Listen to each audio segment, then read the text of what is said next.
네, 안녕하세요. 저는 테마파크 기획자였던 사람이 테마파크에 노는 특별한 방법에 대해서 이야기를 할 양기승이라고 합니다. 반갑습니다. 네, 저는 앞서 소개해 주신 것처럼 테마파크를 정말 좋아하는 사람인데요. 놀이공원만 좋아하는 건 아니고 테마가 있는 공간, 뭐 방탈출, 카페, 전시회 이런 것들 참 좋아하는 사람 중에 한 명입니다. 네, 근데 아마 여기 계신 분들 대다수는 저 사람 뭐 하는 사람이지 싶으실 거예요. 네, 그래서 간단하게 제 소개를 하고 넘어가 보도록 하겠습니다. 테마파크를 좋아한다고 했는데 몇 군데나 다녀봤을까 한번 예측을 한번 해보시겠어요? 잠시만, 이게 PPT가 아닌가 봐요. 아, 그래요? 네. 저는 항상 제 소개를 할 때 전 세계 테마파크 40여 곳을 200번 넘게 쏘다닌 자칭 타칭 테마파크 덕후라고 얘기를 하고 다닙니다.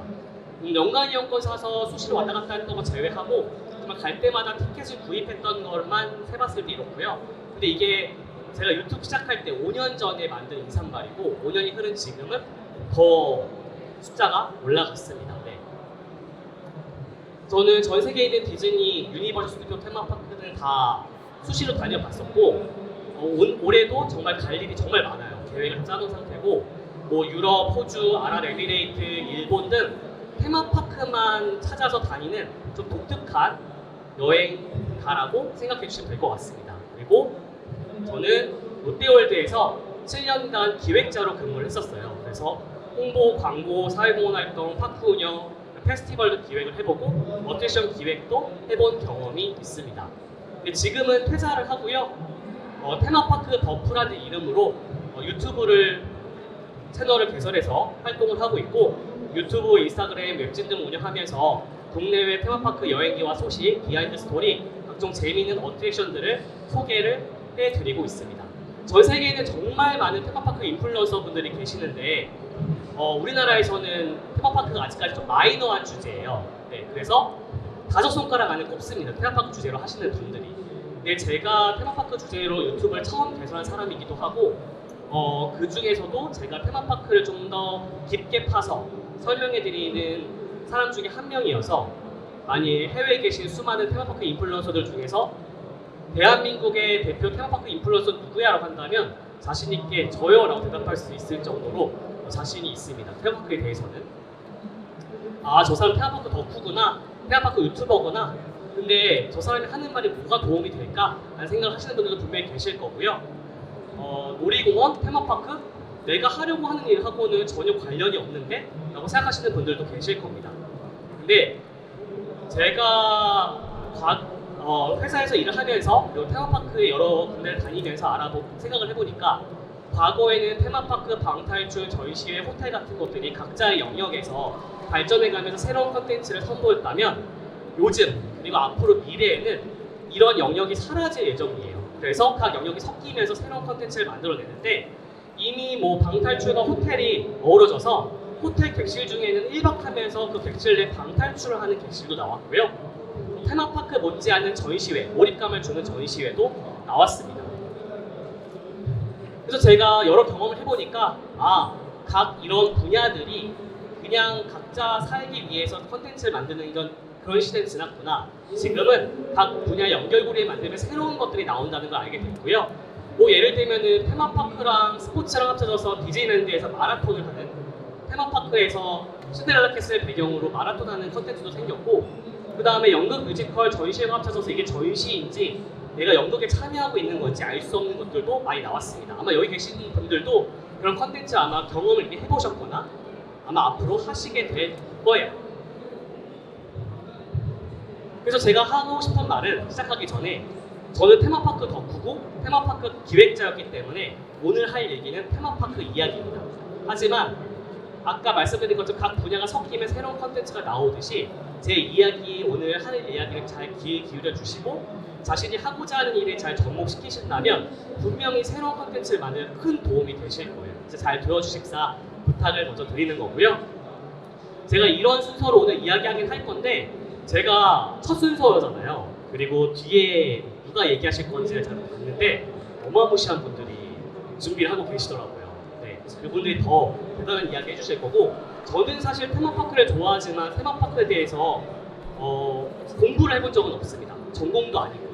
그냥 어렸을 때부터 너무 좋아해서 남들보다 더 많이 알고 있는 것 뿐이고, 또 롯데월드에서 근무를 하면서 몸 부딪히면서 경험을 할 사람이에요. 그래서 첫 순서이기도 하거니와 제가 그냥 제 경험담과 제가 알고 있는 재미있는 테마파크 이야기를 하면서 좀 말랑말랑한 시간을 가지면 좋겠다라는 생각이 들어가지고 그런 거 위주로 얘기할 거니까 여러분들도 편안한 자세로, 이미 편안해 보이시는 분들도 계시긴 하지만 편안한 자세로 들어봐 주시면 감사하겠습니다.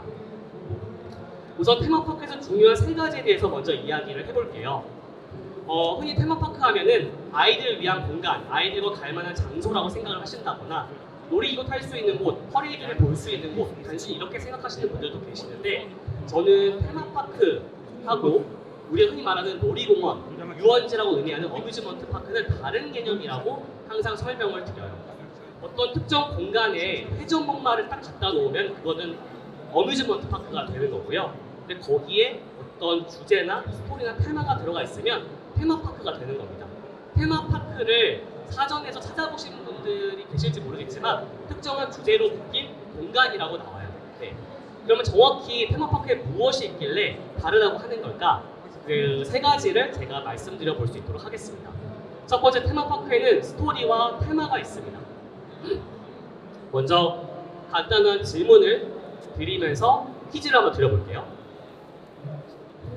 다음 중 놀이기구의 스토리와 테마가 너무 인기가 많아서 영화로 만들어진 것은 무엇일까요? 보통 디즈니는 영화를 개봉한 다음에 그 영화가 대박이 나면 디즈니랜드 놀이기구를 만들어요. 근데 그런 게 아니고 반대로 놀이기구를 만들었는데 이게 너무 인기가 많아서 영화로 만들어진 사례가 있습니다. 이 셋 중에 하나만 있는데 어떤 건지 아시겠나요? 손가락으로 이렇게 막 해주시면 될 것 같아요. 오, 생각보다 정답이 많지 않네요. 정답은 2번 캐리비안의 해적입니다. 캐리비안의 해적은 디즈니랜드에 있는 고전 어트랙션이에요. 1960년대에 만들어진 고전 어트랙션입니다. 이미 60년이 되어 가는데도 아직까지도 사랑받고 있고, 이걸 타려면 오랜 대기 시간을 기다려야 될 정도로 인기가 엄청 많아요. 천천히 움직이는 보트를 타고 해적들의 삶을 관람하는 게 전부인 어트랙션입니다. 그럼에도 불구하고 아직까지 사랑받는 이유는 스토리와 테마가 탄탄하기 때문이에요. 우리가 살면서 어떻게 해적들의 삶을 볼 일이 뭐가 있겠어요? 그거를 볼 수 있게끔 만들어놨고 테마가 너무 탄탄하기 때문에 오랫동안 사랑을 받은 거죠. 놀이기구가 너무 50년, 60년 가까이 인기가 많아지다 보니까 디즈니가 그럼 이걸 영화로 한번 만들어 볼까? 해가지고 영화를 만들었습니다. 근데 영화를 만들려면 주인공이 필요하잖아요. 그래서 잭 스페로라고 하는 주인공을 만들어서 영화를 만들어요. 근데 여러분들 아시다시피 캐리비안 해적은 시리즈가 계속 이어질 정도로 엄청나게 인기가 많아졌고, 디즈니가 그러면 놀이기구에 다시 잭 스페로를 넣어보지 라고 해서 지금은 디즈니랜드에 가시게 되면은 이렇게 잭 스페로를 볼 수가 있을 정도로 발전을 했습니다. 디즈니는 첫 디즈니랜드가 1955년에 생겼어요. 엄청 오래됐죠? 근데 그 당시부터 디즈니는 스토리와 테마를 항상 중시했습니다. 그래서 놀이기구를 만들 때 항상 스토리와 테마를 넣으려고 노력을 했어요. 왜냐하면 디즈니는 오래전부터 애니메이션으로 성공을 했죠. 이 스토리를 가졌을 때 사람들이 얼만큼 집중하고 몰입을 하는지 알았기 때문에 놀이기구 만들 때도 그걸 허투루 하지 않습니다. 그래서 이렇게 영화화까지 이어질 수 있었던 거고요. 두 번째, 테마파크에는 비일상성이 있습니다. 비일상성은 우리가 일상에서 느낄 수 없는 경험, 감정, 느낌을 얘기하는 건데요. 유니버셜 스튜디오가 디즈니만큼 성장할 수 있었던 데에는 여러 가지 이유가 있지만 가장 대표적인 이유 중 하나가 바로 해리포터 테마구역입니다. 위저닝 월드 오브 해리포터라고 하는데요. 우리가 마치 해리가 된 것처럼, 해리의 친구가 된 것처럼, 호그와트 학생이 된 것처럼 그 해리포터 세계를 직접 경험해 볼 수 있게 만들어놨어요. 예를 들면 버터 맥주를 직접 마셔볼 수도 있고요. 영화와 소설에서 가장 중요한 장소로 나오는 그린고트 은행을 실제로 들어가 볼 수도 있고 구경할 수도 있습니다. 영화 보신 분들은 아시겠지만 그린고트 은행 지하에는 롤러코스터를 질주하는 탈 것이 있는데 실제로 여기 지하에도 롤러코스터를 만들어놔서 그 롤러코스터를 직접 즐길 수 있도록 해놨습니다. 비일상성을 제공을 하는 거죠. 테마파크에서 비일상성을 빼놓을 수 없는 단어 중에 하나예요. 네. 꼭 중요한 요소 중에 하나입니다. 세 번째, 테마파크에는 아이디어가 있습니다. 제가 보통 아이디어 얘기를 할 때, 테마파크에 대해서 아이디어 얘기할 때 가장 먼저 드는 사례가 바로 롯데월드의 자이로드롭이에요. 지금은 낡고 낡아서 옛날 놀이기구라는 생각이 드시겠지만 1990년대에 만들어진 이 자이로드롭은 그 당시에는 엄청 센세이션한 놀이기구였습니다. 발판이 있어서 발을 딛고 앉는 경우는 많았지만 발판이 없는 놀이기구는 많이 없었어요. 그래서 이때는 롯데월드가 발판을 없애는 과감한 아이디어를 시도를 했고, 보통 이렇게 수직으로 올라갔다가 떨어지는 놀이기구는 보통 그 자리에서 올라갔다가 떨어지는데 자이로드롭은 원형으로 돌면서 올라가죠. 그래서 내가 마치 전망대에 있는 것처럼 360도 파노라마를 보면서 올라갈 수 있도록 아이디어를 집어넣었습니다. 그러다 보니까 올라갈 때 내가 못 보던 장소를 또 뒤에서 보게 되니까 우와 하면서 무서움이 사라졌다가 잠깐 멈췄을 때 그제서야 이제 이 높이감이 와닿으면서 공포감이 배가 되는 그런 재미가 있는 어트랙션이죠. 근데 아이디어는 발전한다고 이게 1990년대 나왔잖아요. 2000년대에 들어서게 되면 미국에 어마무시한 자이로드롭이 나오게 됩니다. 이름하여 팔콘스 퓨리라고 하는 미국 템파에 있는 자이로드롭인데요. 팔콘스 퓨리는 우리말로 번역하면 매의 분노입니다. 매가 먹이를 낚아챌 때 생각해보시면 하늘을 날다가 수직으로 떨어져서 먹이를 낚아채서 하늘이 다시 올라가잖아요. 여기서 착안을 해서 우리가 매가 되어본다는 컨셉입니다. 그래서 수직으로 올라가요. 올라가면 정상에서 의자가 90도로 꺾여집니다. 그래서 바닥을 보고 잠시 있다가 떨어집니다. 그리고 땅에 닿을 때쯤 의자가 다시 90도로 펴져요. 마치 매가 먹이를 낚아채고 하늘로 올라가듯이. 제가 테마파크를 정말 좋아하는 만큼 놀이기구를 별로 안 무서워하거든요. 그래서 이거를 타려고, 이게 미국 템파에 있어요. 올랜도에 있어서 우리나라에서 아무리 빠른 비행기를 타도 18시간이 걸리는 곳인데 거기에 갔는데 얘는 정말 무섭더라고요. 온몸에 막 식은땀이 날 정도로 너무 무서웠어요. 왜냐면 롯데월드 자이로드롭은 왠지 안전바가 풀리면 내가 앉아있으니까 꽉 붙잡고 있으면 될 것 같은데 얘는 이 상태에 있다 보니까 이게 풀리면 그냥 떨어지는 거거든요. 그래서 너무 무서웠던 기억이 있습니다. 이렇게 아이디어는 계속해서 발전을 해나간다는 걸 말씀을 드리고 싶었어요. 또 테마파크에서 중요한 세 가지는 결국 스토리와 테마, 비일상성, 아이디어라고 말씀을 드리고 싶은데, 오늘은 시간 관계상 제가 세 가지에 대한 이야기를 막 할 수는 없고 정말 중요하다고 생각하는 건 딱 한 가지만 오늘 얘기를 해드리려고 합니다. 우선 아이디어는 제외를 할게요. 아이디어는 요즘 컨텐츠 만드는 데 있어서 너무 당연한 이야기인 거고, 해서 제외하고 비일상성도 제외하겠습니다. 비일상성은 스토리와 테마가 어느 정도 뒷받침이 되면은 비일상성 컨텐츠 만드는 건 사실 일도 아니긴 해요. 돈만 있으면 되거든요. 사실 솔직하게 말하면. 그래서 오늘 얘기할 거는 바로 이 스토리와 테마에 대한 이야기를 해보려고 합니다. 먼저 디즈니의 사례를 얘기하면서 스토리와 테마가 왜 중요한지에 대해서 이야기를 해보도록 하겠습니다. 디즈니에는 여러분들이 모르는 비밀 조직이 있습니다. SEA라고 해서 C라고 부르는데요. 여기 나와 있는 게 바로 비밀 조직 C의 문양이에요. SEA가 보이죠? SEA는 Society of Explorers and Adventurers의 약자입니다. 우리말로 굳이 번역하자면 탐험가와 모험가 협회예요. 앞글자만 따서 SEA입니다. 디즈니 비밀 조직이에요. 1899년부터, 잘 안 보이지만 1899년부터 시작이 된 단체고, 여기 나오는 멤버들이 창단 멤버입니다. 이 C 멤버들의 목적은 딱 하나예요. 임무는 딱 하나입니다. 전 세계에 숨겨져 있는 유물들을 발굴하고 찾아내서 모험과 탐험을 통해서 그 유물이 후세에 잘 전달될 수 있도록 전달하는 게 이들의 임무 중 하나예요. 자, 여기까지 들으면은 너무 진짜 같은 이야기잖아요. 근데 사실은 이건 가상의 스토리입니다. 디즈니가 만든 가짜 세계관이에요.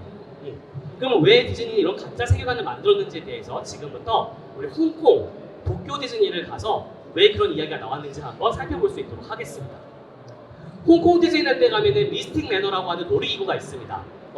어느 나라 양식인지 알 수 없는 막 섞여 있는 듯한 이상한 저택이 하나 있어요. 우리가 이 저택으로 들어가면서 놀이기구를 타게 되는 게 바로 미스틱 매너입니다. 이 저택의 주인은 이 할아버지입니다. 헨리 미스틱이라고 불리는 이 할아버지가 이 저택의 주인이고요. 아까 앞서 말씀드렸던 비밀 조직 C의 멤버 중 한 명이에요. 이 할아버지는 자기 임무를 잘 알고 있습니다. 그래서 모험과 탐험을 하면서 전 세계의 유물을 발굴해서 자기 저택에다 다 넣어놔요. 그럼 후세에 전달이 안 되잖아요. 그래서 천천히 움직이는 차량을 개발을 해서 여기 앉아 계신 여러분들 그 차량을 타고 유물들을 관람하라고 저택을 개방을 한 겁니다. 그래서 우리가 거기에 들어가게 된다는 컨셉이에요. 근데 이 할아버지한테는 귀여운 원숭이 친구가 있습니다. 알버트라고. 딱 봐도 너무 개구지게 생겼죠? 모든 디즈니 유니버셜 놀이기구들은 위기가 있어야 재밌습니다. 그래서 위기가 오게 되죠. 할아버지가 다른 유물들은 만져도 되는데 알버트, 뮤직박스는 절대 건드리면 안 된다라고 얘기를 하면서 경고를 해요. 바로 이게 뮤직박스인데 이 뮤직박스는 신비한 힘을 가지고 있습니다. 한 번 열리면 주변에 있는 모든 무생물들이 되살아나는 생명을 갖게 되는 그런 미스터리한 힘을 가지고 있어요. 근데 우리 알버트는 호기심이 많고 우리에게 즐거움을 줘야 되니까 뮤직박스를 열게 됩니다. 그래서 우리가 이렇게 놀이기구를 타고 있는데 갑자기 뮤직박스가 열리면서 여기 있던 석상들, 그림들, 서랍장들이 살아 움직이면서 우리가 위기에 처하게 된다는 스토리가 바로 홍콩 디즈니랜드의 미스틱 매너예요. 이 놀이기구는 이런 내용을 모르고 타도 너무 신기하고 재밌거든요. 근데 이 헨리 미스틱 할아버지와 알버트의 이야기를 알게 되면 더 재미가 있어지고요. 앞서 설명했던 디즈니의 비밀 조직, C에 관한 이야기까지 알게 되면 더 재미있어집니다. 아까 전에 보셨던 이 그림에서 여기에 헨리 미스틱과 알버트가 그려져 있는 것을 볼 수가 있거든요. 여기까지 알게 되면 더 재미가 배가 되는 거죠. 자, 이번에는 도쿄 디즈니시로 넘어가 보도록 하겠습니다. 도쿄 디즈니시에는 타워 오브 테러라고 하는 놀이기구가 있습니다. 굉장히 독특한 모양의 웅장한 건물이 하나 놓여 있는데요. 이 건물은 호텔입니다. 이 호텔의 주인은 따로 있습니다. 바로 해리슨 하이타워 3세라고 하는 또 다른 할아버지예요. 이 할아버지도 비밀조직 C의 멤버 중 한 명입니다. 근데 아까 나왔던 그 할아버지와 좀 다르게 이 사람은 굉장히 사악한 사람이에요. 모든 전 세계에 있는 유물을 다 발굴해서 자기 호텔 지하에 숨겨놓습니다. 자기만 가지려고. 그리고 하지 말아야지까지 서슴지 않는 사람이에요.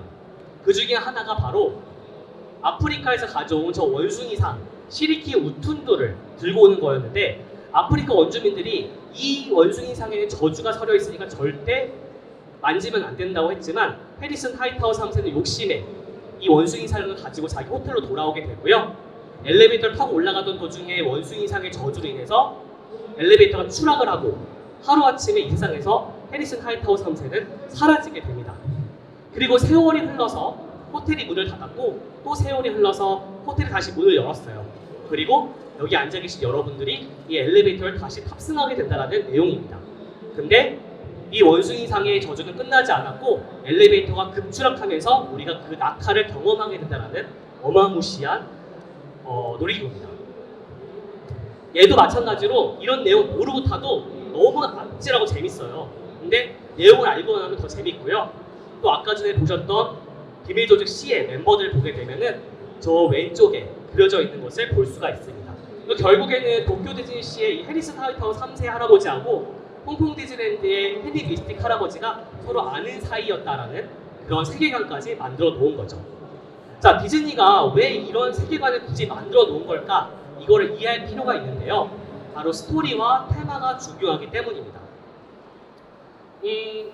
이런 비밀조직 C가 거대한 세계관이 있고 여기서 파생된 이야기, 해리슨 하이타워 3세와 여기서 파생된 이야기, 헨리 미스틱 할아버지와 알버트의 이야기를 가지고 와서 놀이기구를 만든 거죠. 그래서 사람들은 알게 모르게 뭔가 연결고리가 있고 뭔가 비슷한 것 같은데 하면서 그 세계관을 완벽하게 이해는 하지 못해도 약간 그 통일성을 가진 컨텐츠들을 보고 재미를 느끼는 겁니다. 몰입을 하게 되는 거고요. 쉽게 설명하면 마블 같은 거예요. 우리 마블 영화 요즘은 좀 재미가 없어지긴 했지만 옛날 마블 영화 보면은 한 편 한 편이 다 재밌잖아요. 그렇게만 알고 봐도 재미가 있지만 마블 세계관, 거대한 세계관을 알게 되면은 이 연결고리가 이해가 되면서 더 재미가 배가 되는 겁니다. 그리고 이런 세계관을 크게 만들어 놓으면 디테일이 잡혀요. 내 컨텐츠를 만들 때 여기선 이랬었지, 여기서 해리슨 하이타워 3세 이랬기 때문에 이렇게 연결해줘야겠다는 이야기 구조가 생기게 되면서 사람이 더 몰입을 하게 되는 겁니다. 디즈니는 이걸 너무나 잘 알고 있고 이거를 잘 실천한 사례라고 해서 제가 보여드리려고 오늘 설명을 해드렸습니다. 자, 이번에는 저의 기획 이야기를 통해서 스토리와 테마가 얼마큼 중요한지를 한번 이야기해 보도록 하겠습니다. 저는 롯데월드 다니면서 7년간 근무를 하기 위해서 정말 다양한 프로젝트를 참여를 했었는데요. 엑소 멤버들과 광고를 촬영하기도 했었고요. 캐릭터를 활용한 시즌 축제를 만든다거나 무서운 할로윈, VR 축제, 크리스마스 축제를 만들기도 했고, 또 놀이기구를 만들 때 앞서 보셨던 디즈니만큼은 아니지만 제가 많은 사례를 알고 있는 만큼 벤치마킹을 해서 몰입을 할 수 있는 스토리와 테마를 만드는 기획자 역할도 했었습니다. 근데 이 중에서 제가 가장 기억에 남는 프로젝트는 바로 호러 할로윈 좀비 아일랜드라고 하는 무서운 할로윈이었어요. 이 이야기를 들려드리려고 합니다. 여기 지금 PPT가 아니어서 가려졌는데 제가 말로만 설명을 해드린다면, 그 당시에 롯데월드는 고민이 있었어요. 할로윈은 9월, 10월이거든요. 근데 9, 10월은 아시겠지만 비수기입니다. 학생들이 개학을 할 때고 막 중간고사 이런 거 치를 때예요. 그래서 입장객이 확 줄어듭니다. 그래서 입장객을 끌어들일 방법을 찾아야 했던 거죠. 두 번째, 10대, 30대를 끌어들일 수 있는 새로운 콘텐츠를 만들어야 되는 게 롯데월드의 고민이었습니다. 왜냐면은 그 당시 롯데월드의 할로윈 하면은 귀여운 호박을 갖다 놓는다거나 귀여운 마녀들이 춤추는 그런 퍼레이드를 선보였었는데, 그런 귀여운 거는 아이들은 좋아하는데 10대부터 30대까지는 좋아하지 않잖아요. 그래서 10대, 30대가 좋아하는 게 뭘까? 홍대, 이태원 이런 데 가서 할로윈 때 분장하면서 자기 끼를 막 발산하는구나. 이걸 알고 그러면 우리 기존 할로윈 축제에 변화를 주자. 대대적인 결심을 하게 됩니다. 이 당시 롯데월드 사장님이 조금 깨어 계신 분이셔가지고 이걸 먼저 제안을 하신 거예요. 그러니까 우리 이런 거 만들어보자 라고 한마디 딱 하신 거죠. 네, 오늘 회사 다녀보시면 아시겠지만 윗분이 한마디 하면은 뭔가 해야 돼요. 네. 그래서 그 당시 롯데월드에서는 저는 오타쿠라고 불렸습니다. 모든 상무님들이 저한테 야 오타쿠 일로 와봐, 야 오타쿠 일로 와봐 하면서 테마파크 관련된 거는 다 물어보셨거든요. 회사 다녀보시면 아시겠지만 자기가 좋아하는 분야에서 일을 하는 사람은 사실 적습니다. 근데 저는 좀 특이하게 테마파크를 너무나도 끔찍하게 사랑했던 사람으로서 롯데월드에 근무했던 사람이고 하다 보니 모든 거 다 저한테 물어보는 거예요. 근데 어느 사장님이 이런 거 만들려고 하니까 회사에서는 그러면은 제 불러 해가지고 제가 그 프로젝트에 참여를 할 수 있는 기회를 얻었습니다. 여기서 오해하면 안 되는 게, 저는 뭔가 컨텐츠를 만들 때는 항상 각 분야의 여러 전문가들이 모여서 신규 컨텐츠가 나온다라고 저는 생각하거든요. 절대 한 사람의 힘으로 나올 수가 없어요. 제가 이 사례를 얘기하는 것도 제가 다 한 거예요. 제가 너무 잘나서요 이렇게 얘기하는 게 아니고요. 제가 강조하고자 하는 스토리와 테마에 있어서는 제가 한 부분이 많기 때문에 이거에 대해서 이야기를 하는 거고, 절대 저 혼자 했다고 말씀드리는 것은 아닙니다. 컨텐츠는 항상 여러 사람이 하는 거기 때문에 스토리와 테마가 있는 축제를 만들고자 했어요. 그 당시에 깨어 계신 사장님은 야 무서운 할로윈 한번 해봐라. 근데 좀비로 했으면 좋겠어. 이렇게 얘기하셨어요. 근데 또 회사 다녀보신 분도 아시겠지만 윗사람이 말하면 웬만하면 해야 돼요. 그래서 좀비를 해야 되는데 저는 좀비가 너무 식상하다고 생각을 했거든요. 그래서 뭔가 새로운 걸 넣어야겠다고 생각을 했습니다. 아마 이 얘기까지 들으신 1차원적인 기획을 하시는 분들이라면 그러면 좀비 분장한 연기자들 풀어가지고 좀 사람을 놀래키고 저기서 사진도 찍어주고 좀비 관련된 간식 병을 만들어서 팔자, 이렇게 기획을 했을 거예요. 근데 저는 이미 디즈니나 유니버셜 다양한 사례들, 스토리와 테마를 얼만큼 강조하고 잘 써먹는지를 알았기 때문에 나도 그렇게 한번 해봐야지 라는 생각이 들었고요. 그래서 스토리와 테마가 있는 축제를 만들기로 했습니다. 그래서 만든 게 주인공 빅데디라고 하는 메인 캐릭터를 만든 거예요. 지금 화면에 보이는 이 캐릭터인데, 이 좀비는 특이하게 한쪽 눈에 주사기를 꽂고 있는 어마무시한 좀비입니다. 그래서 왜 이 이야기가 나왔는지를 제가 들려드릴게요. 제가 이 인물을 맡고 난 다음에 스토리와 테마를 어떻게든 재밌게 만들어야 되는데 막 몇날 며칠을 고민을 했어요. 근데 고민을 하다 보니까 내가 너무 미친 사람 같은 거예요. 내가 뭐가 이렇게 좋아서 이렇게 하고 있지라는 생각이 들어가지고 갑자기 저한테 제 자신을 이입을 한 겁니다. 나 같은 사람이 있다면, 근데 이 사람이 정말 미친 사람이라면 어떨까라는 생각이 들어서 이런 이야기를 만들었습니다. 특별한 할로윈 축제를 만들고 싶었던 광기의 테마파크 공연 감독이 있었던 겁니다. 사람들이 할로윈 축제를 기대하겠지? 내가 만든 할로윈 축제를 다들 만족해야 할 텐데 어떻게 하면 좋을까? 이런 미친 사람이에요. 그러다가 결국엔 그러면 사람들을 실제로 좀비로 만들어서 내가 잊지 못할 할로윈 축제를 만들어주지 생각하는 공연 감독이 있다고 가정을 한 겁니다. 그래서 테마파크 롯데월드 지하에 자기만 아는 공간을 만들어 놓고 사람들을 납치해서 좀비 바이러스를 주사하면서 좀비로 만들어요. 근데 할로윈이 다가오면 다가올수록 내가 직접 좀비가 되어보지 않으면 이 할로윈 축제 성공할 수 없어 라는 생각이 들어가지고 주사기를 자기 눈에다 꽂습니다. 근데 주사액이 들어가다 마는 바람에 반은 인간, 반은 좀비인 상태가 되었다는 설정을 제가 넣었어요. 그래서 생각할 수 있는 좀비가 된 겁니다. 빅데디는. 그래서 다른 좀비들을 지휘할 수 있고요. 생각해서 움직일 수 있는 유일한 좀비가 됐다는 컨셉으로 이야기를 잡았습니다. 이렇게 이야기를 잡고 나니까 거기에 기반한 콘텐츠를 만들자는 생각이 들었던 거예요. 아까 전에 우리 디즈니 사례처럼 비밀조직 C라는 세계관을 크게 만들었잖아요. 저도 빅데디라고 하는 커다란 이야기를 만들어 놓고 여기서 파생되는 컨텐츠들을 만들어 보자라고 생각을 한 겁니다. 그 중에 하나가 바로 다크 케이지라고 하는 컨텐츠였어요. 이거는 제가 기획한 건 아닙니다. 제 후배가 제가 만든 이야기를 토대로 만들어낸 컨텐츠인데 독특한 공포 체험이었어요. 이렇게 객석에 앉으신 분들이 무대에 있는 연기자들의 연극을 보는 형태였는데 이 공연 감독이 왜 미쳤고 어떻게 좀비를 만들었고 그 과정을 보여주는 이야기였습니다. 근데 연기자가 객석에 막 들어가기도 하고요. 이 객석 중에 연기자가 이미 숨어 있어서 막 죽기도 하고 막 이렇습니다. 좀비한테 몰리기도 하고. 그래서 앉아 계신 분들이 내가 정말 이 이야기 속에 들어와 있는 느낌이 들도록 만든 신박한 공포 체험이었어요. 이것도 제가 만든 이야기에서 파생된 컨텐츠인 거죠.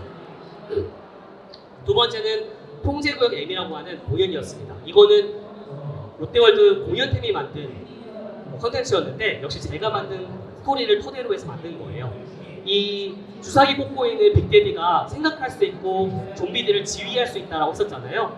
그래서 성공리에 할로윈 축제를 하고 싶어서 좀비들을 다 불러 모아서 지하에서 끌어내 올라와서 춤을 추게끔 하고 사람들을 좀 놀래켰다가 실제로 사람들을 잡아먹고 물로 뜯게끔 하는 그런 축제였습니다. 물론 물로 뜯기는 것도 연기자였죠. 그냥 손님인 척하는 연기자였고. 그래서 그런 축제를 만들었습니다. 그래서 이 롯데월드의 할로윈 축제는 대성공을 거둬요. 9,10월임에도 불구하고 입장객이 기하급수적으로 늘어났고 놀이기구 타는 게 아닌데 롯데월드에 입장하려고 1시간, 2시간씩 기다려야 할 정도로 엄청나게 성공을 하게 됩니다.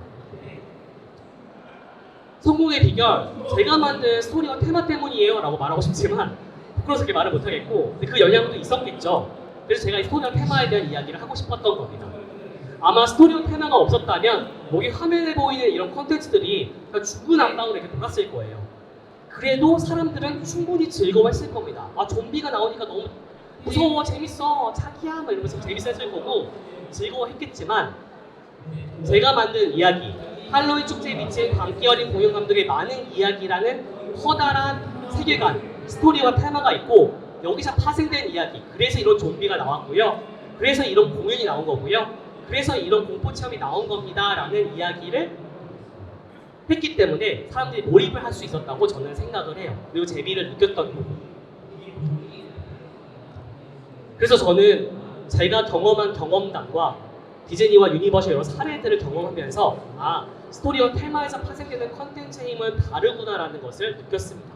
근데 제가 종종 이런 자리에서 스토리와 테마가 중요해요 여러분들. 뭔가 컨텐츠를 만들 때 무슨 일을 하실 때 항상 스토리와 테마를 생각하세요라고 말을 하면 오해하시는 분들이 있어요. 그래서 그 오해에 대해서 이야기를 하면서 마무리를 할까 하는데요. 제가 스토리와 테마를 강조하니까 그럼 그걸 하나하나 다 알려줘야겠다 라고 하시는 분들이 계세요. 그래서 사람들 붙잡아놓고 제가 빅데디 만든 거 이렇게 해서 만든 거거든요. 그래서 주사기에 꽂혀 있는 거거든요. 그래서 이렇게 무서운 거거든요. 얘 이름이 뭐라고? 이름 모르면 이거 못 즐기거든요. 이렇게 설명하시는 분들이 계세요. 그런 걸 말하는 게 아닙니다. 두 번째로 인셉션, 인터스텔라 수준의 철학적인 자기만의 세계관을 가지고 야, 너 천재인가 봐. 나 이런 이야기 만들어냈어. 이거 사람들이 이해하면 그 사람도 천재인 거고 이해 못하면 바본 거지. 나 너무 대단한 것 같아. 이렇게 생각하면서 기획자만 만족하는 스토리와 테마를 만드시는 분들이 계세요. 이런 의미에서 테마와 스토리가 중요하다고 말씀드리는 게 아닙니다. 테마와 스토리는 알려주기 위함보다는 누구한테 알려주기 위함으로 만드는 게 아니라 기획을 위한 발판이라고 저는 강조해서 말씀을 드리는 거예요. 아까 전에 말씀드렸던 우리 디즈니의 비밀 조직 C 같은 경우에도 거대한 그런 C라는 세계관과 스토리의 테마를 만들어놨기 때문에 파생돼서 그런 놀이기구들이 나온 거고요. 제가 기획한 것도 빅데디라는 이야기가 있었고 그 이야기에서 공연과 컨텐츠가 나왔기 때문에 사람들이 몰입을 할 수 있었던 거예요. 이 스토리와 테마는 즐기는 사람들이 몰라도 상관없어요. 이해가 되세요? 네, 알려주기 위한 게 아니에요. 예를 들어 드라마 작가로 예를 들어볼게요. 드라마 작가의 머릿속에 스토리와 테마, 세계관이 잘 설정이 되어 있다면 1화, 10화, 20화가 지나도 주인공의 성격 변화는 없습니다. 근데 이 세계관이 제대로 잡혀있지 않으면 주인공이 이상하게 변해요. 그래서 드라마를 보면서 왜 이렇게 이야기가 산으로 가? 제가 왜 저래? 이렇게 하는 것도 이런 세계관이 제대로 정립되어 있지 않기 때문입니다. 그래서 제가 만든 이런 컨텐츠들이 아까 경험담을 얘기하자면 좀비 퍼레이드 보고 즐거워하고 공포 체험하면서 무섭다, 되게 신박하다 이렇게 생각하면 성공. 근데 여기 빅데드 이야기라는 게 저 눈에 주사위 꽂고 있는데 좀 이상한 것 같아. 제가 주인공인가 봐 까지만 눈치채도 대성공이에요. 빅데드 이야기를 사람들이 알 필요는 없습니다. 기획하는 사람이 디테일을 잡기 위해서 제대로 된 컨텐츠를 만들기 위해서 그 발판으로 스토리와 테마를 만드는 거라고 이해를 하시면 될 것 같습니다. 그래서 오늘 제가 한 이야기를 정리해보자면 테마파크에서 중요한 세 가지 요소, 스토리와 테마, 비일상성, 그다음에 아이디어에 대해서 얘기를 했는데 스토리와 테마가 가장 중요하기 때문에 이거에 대한 이야기를 여러분께 들려드렸고요. 그리고 스토리와 테마에서 파생되는 컨텐츠의 힘은 다르다라는 것을 오늘 말씀드리고자 했습니다. 근데 아까 전에 처음 시작할 때 제목이 테마파크 기획자였던 사람이 테마파크를 즐기는 특별한 방법이라며 그래서 그게 뭔데? 이제 궁금하실 텐데요. 저는 테마파크를 놀러 가게 되면 기획자가 심어놓은 스토리와 테마를 찾는 재미로 놉니다. 제 이야기를 들으신 오늘 여기 앉아 계신 분들은 이제 디즈니와 유니버셜을 가시면 다른 사람들처럼 놀이기구 타기 급급하고 퍼레이드 보기 급급할 게 아니고 놀이기구에 들어가는 입구서부터 퇴장할 때까지 꼼꼼하게 한번 보세요. 내가 정말 컨텐츠에 관심이 많고 컨텐츠를 만들고 싶은 사람이고 기획을 해보고 싶은 사람이라면 다른 눈으로 보려면 그걸 꼼꼼하게 보잖아요. 그러면 기획자가 왜 저기다가 저 그림을 걸어놨고 왜 저기다 저런 장치를 해놨는지가 보이기 시작하면서 보는 눈이 남들보다 2배, 3배로 훨씬 더 커집니다. 그리고 내가 뭔가를 기획할 때 그 힘이 엄청나게 커져요. 네. 근데 잘 모르겠다 그게 뭔지 그러면 제 채널에 들어오셔가지고 제 채널 영상들 보시면 그런 정보들을 알려드리니까 보시면 됩니다. 저는 테마파크 롯데월드에서 일을 하면서 화병이 났던 사람이에요. 좋아하는 거를 일로 한다는 거는 정말 화가 나는 일이더라고요. 제가 해보니까. 그래서 7년 동안 근무를 정말 열심히 했지만 퇴사하고 테마파크에 대해서 너무 사람들이 모르니까 내가 알려줘야겠다라고 해서 테마파크 버프라는 유튜브 채널을 만들었고요.